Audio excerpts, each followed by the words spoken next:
What's up, everybody? You got Tone here, bringing you my NPAAA Minors Week 2 battle against Liz, aka ProSneasel, and her Missouri Mudsdales. Now, if you guys missed my team builder, I went into detail about what my EVs, my movesets, my EV spreads, all that good stuff. So if you did miss it, feel free to check out in the description down below. But for just a condensed version, I am bringing a standard tank, Dou-Blade, but with Sacred Sword over Ironhead. I have a Choice Scarf Diggersby, a Nasty Pluck Crobat, a Stealth Rock defensive Clefable, a Calm Mind Farium Z Musharna, and an Assault Vest Drapion. And the team that she decided to bring against me, she brought her Delphox, Ferrothorn, Lycanroc Day, Jolteon, Staraptor, and Haxorus. So first thing to note about her team, I was very surprised that she didn't bring Umbreon, much less Tapu Fini. And the fact that I didn't see Umbreon, I was kind of regretting because I didn't bring, I wasn't able to bring Barrier stored power for my Musharna. But I was like, okay, that's still totally fine. I can work around this. So looking at the team preview, I see a couple of things. First off, like I said, no Tapu Fini, so one less thing for my Diggersby to worry about, and one less thing for my Drapion to check, as the only real thing my Drapion checks on this team that she brought is Delphox and the Jolteon. So in terms of a lead, I felt as though my safest lead was going to be my Diggersby, because the only way that this would backfire against my Diggersby is if either Haxorus, Staraptor, or her Delphox is Scarfed. Like I said, all three of them, if they're Choice Scarf, they outspeed my Scarf Diggersby, and I can't do anything about that. Another thing I was also contemplating was just straight up leading off with my Dou-Blade, because it had a good matchup against her only Stealth Rockers, being the Ferrothorn and the Lycanroc, but I chose not to do it, just on the off chance she decided to lead off with Delphox, trying to get off a quick hit with Fire Blast, because I didn't really have a Fire Resist. I didn't really bring a Fire Resist. I have no Druddigon on this team. So we're just going to hop into the battle and see how things went in the match. So like I said, I'm going to lead up with my Diggersby here, expecting her to lead up with one of the Stealth Rockers, and she's going to decide to lead up with her Lycanroc. I'm like, okay, that's fine. I'm going to go for a U-turn here, get some momentum. I'm going to go hard into my Dou-Blade here. She's going to go for the taunt. I'm like, okay, that's fine. So I can't set up a Sword Stance, but I can get up some damage off this Lycanroc. She decides to go for a Stealth Rock. I'm just going to click Shadow Claw here. Just not to get any damage, I'm just going to click Shadow Sneak. So down goes Lycanroc, but she does get up her rocks against me, which does suck. But the taunt's going to wear off, and she decides to go into Ferrothorn. So with this play, I was like, okay, something's not right here. She went into the one thing on her team, well, one of two things that I could actually set up a Sword Stance on. I was actually getting worried, but at the same time, I wanted to test the waters a bit with this Ferrothorn, because the only thing that Ferrothorn can really do to Dou-Blade is if she has knockoff. I'm like, if she has knockoff, I'm like, okay, I lose the added bulk for my EV light, but at the same time, it's still going to be setup fodder. So I didn't really see a reason for me not to click Sword Stance in this turn. So I'm just going to click SD, get to +2, and she does indeed pack the knockoff on the Ferrothorn, get rid of my EV light. I'm like, okay, so I can't really switch into attacks that much. I'm going to SD again, and she goes for Elite Seed. Now, the reason why I went for Sword Stance again is I figured if I can get to +4 and go for Sacred Sword, if she's not the Chople Berry on her Ferrothorn, then Sacred Sword to a max HP, max defense, relaxed or impish nature Ferrothorn does about 90%. And whatever makes it easier for my Diggersby to just come in and spam return is great for me. So I was going to take any damage I could on this Ferrothorn. So I'm gonna click Sacred Sword this turn as she gets some health away from Leech Seed. Go for Sacred Sword and one-shots the Ferrothorn. So I'm like, great. Now there's nothing that's preventing my Diggersby from spamming return against her team. So out is going to come the Staraptor here, and I'm like, now I'm even more confused. She went directly into a Pokemon that can't do much to my Blade.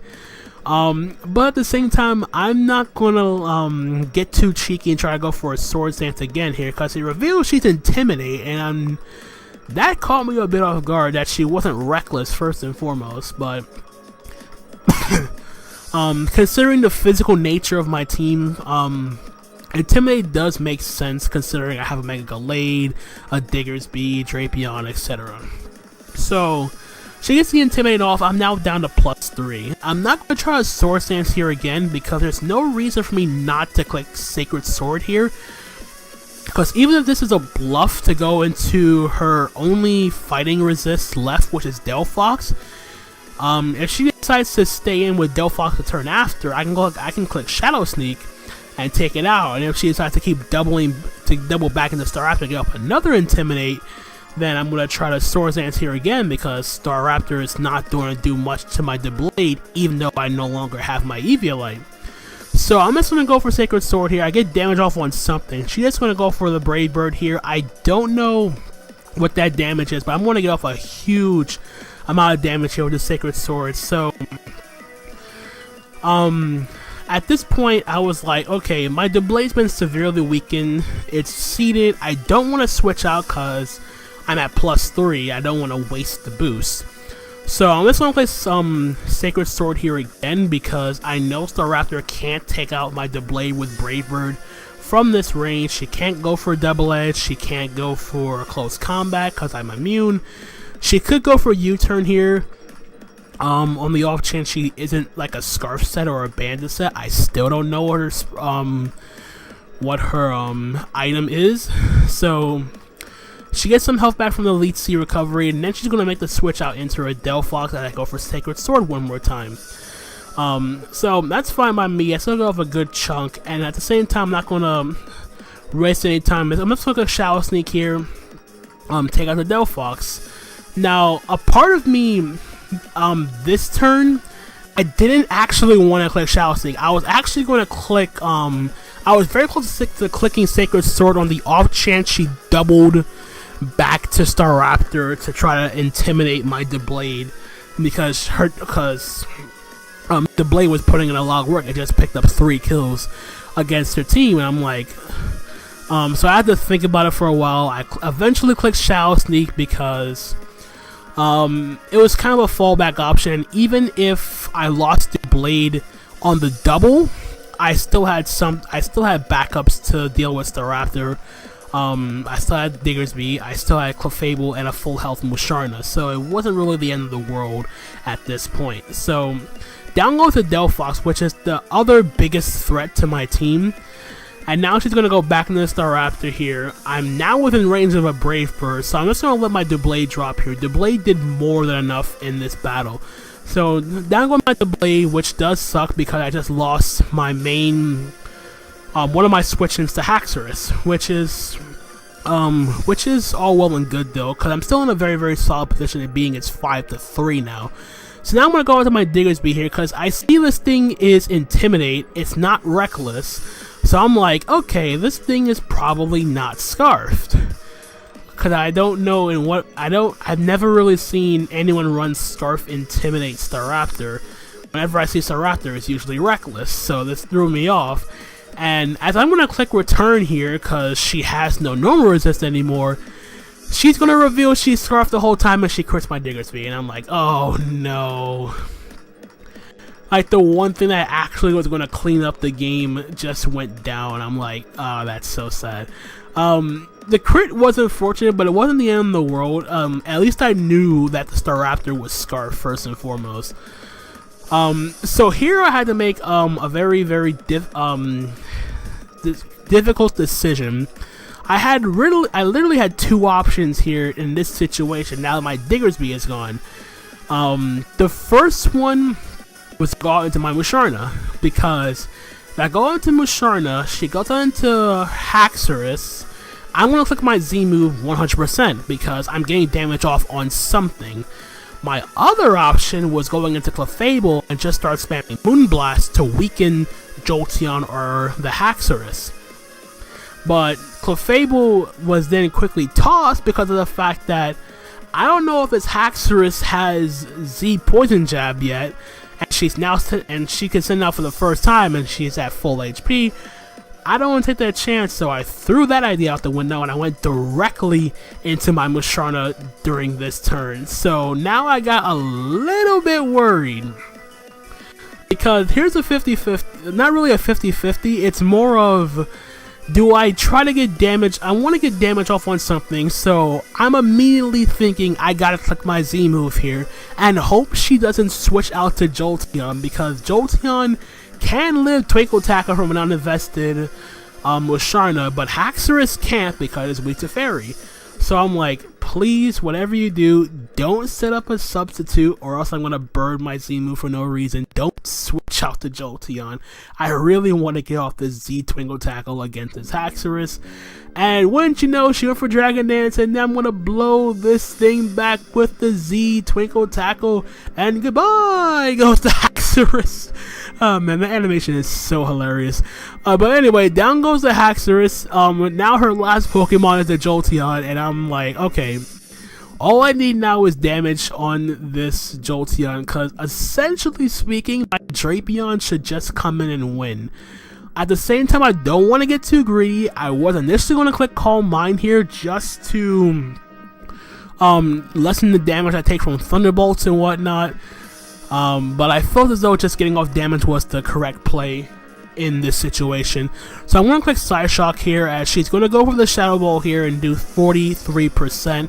And I'm going to get the Psyshock off, and I get a crit back on her Jolteon, which does... it's a little bit of justice, but at the same time, it kinda wasn't. Like, I'm not wishing hacks on anybody, but a crit's a crit. I would have 2 KO with Psyshock regardless of the crit. It would just did about like 49-57%-ish to this Jolteon. So I'm like, okay, and then she reveals a Flame Orb, so she wasn't Specs, which threw me off, but Quick Feet Jolteon does make a lot of sense for her to bring, because for one, my team has no electric type, and two, on the off chance that I did have a Scarf Diggersby Jolteon, Quick Feet Jolteon does outspeed a Scarf Diggersby and then hits it up with an HP Ice, so that was very, very solid bring on her part. So I'm just going to click Psyshock one more time here, as I'm actually going to drop to the Shadow Ball here, revealing she is modest. Revealing it's modest. And what it allowed me to do now is go out into my Drapion. Now, the reason why I didn't go hard Drapion there on the Shadow Ball was because of the fact that I was still thinking that she wasn't, after I saw Flame Orb, I didn't know if she would I didn't know if she would still click Shadow Ball, knowing I could potentially go into my Drapion and take the hit. She actually had no reason not to click Thunderbolt at that point, because I don't have my Diggersby anymore. And the last thing I want to do is have my Diggersby take any unnecessary damage to the point where I can actually come back and lose this game. Albeit I did have a Clef, but there's still a possibility of my Clef getting paralyzed, full parried, and all that nonsense. So I played it safe, sacked off my Musharna, and then go on to my nearly full HP Drapion. I'm taking the Stealth Rock damage. It is a Stealth Vest, so I know I can take a Thunderbolt, no problem for this. I'm just going to click Earthquake. She goes for a Thunderbolt, it does almost half. I'm going to click Earthquake, down goes the Jolteon, and we are going to pick up a 3-0 win over the Missouri Mudsdales. First off, good game to Liz ProSneasel. She brought some very, very, very solid sets. The Quick Feed Jolteon from my Diggersby was a solid bring. Scarf Intimidates the Raptor threw me off, and the crit on my Diggersby did suck quite a bit. But overall, other than that, it was a very, very solid game nonetheless. There was hardly any hacks. I mean, other than the back-to-back crits, that was kind of it. But other than that, very, very solid game on my part. I do feel happy that the team did work out as well as it did, and I wasn't expecting Dou-Blade to pick up 3 kills in this battle either. I'm a little bit sad I wasn't able to show off the nasty plot Crobat, but I had it in the back. But at the same time, her last Pokemon was Jolteon. There was no opportunity for me to set up a nasty plot on anything on her team, so nasty plot Crobat will have to wait another day. So we're now 2-0 with a +9 differential, so that is a very, very nice start to the NPAAA minors. And that's pretty much it. Battle was solid. Game plan wasn't really executed, but it was really just about Dou-Blade putting in the work and Mastrana blowing back that Haxorus with the Twinkle Tackle, which was still very, very cool. But anyway, if you guys did enjoy this battle, feel free to leave a like, subscribe, leave a comment if you did enjoy the battle. So for week 3, we will be taking on the Adelaide Absols. I believe they are still without a win at this point. I'm not entirely sure. I don't know. I think they're like 0-2 or 1-1. They're one of those two. But anyway, I hope you guys are looking forward to that battle. I'm going to get the heck out of here. And until the next time, guys, my name is Anthony, aka Tone, and I'm going to catch you guys on the flip side. Later.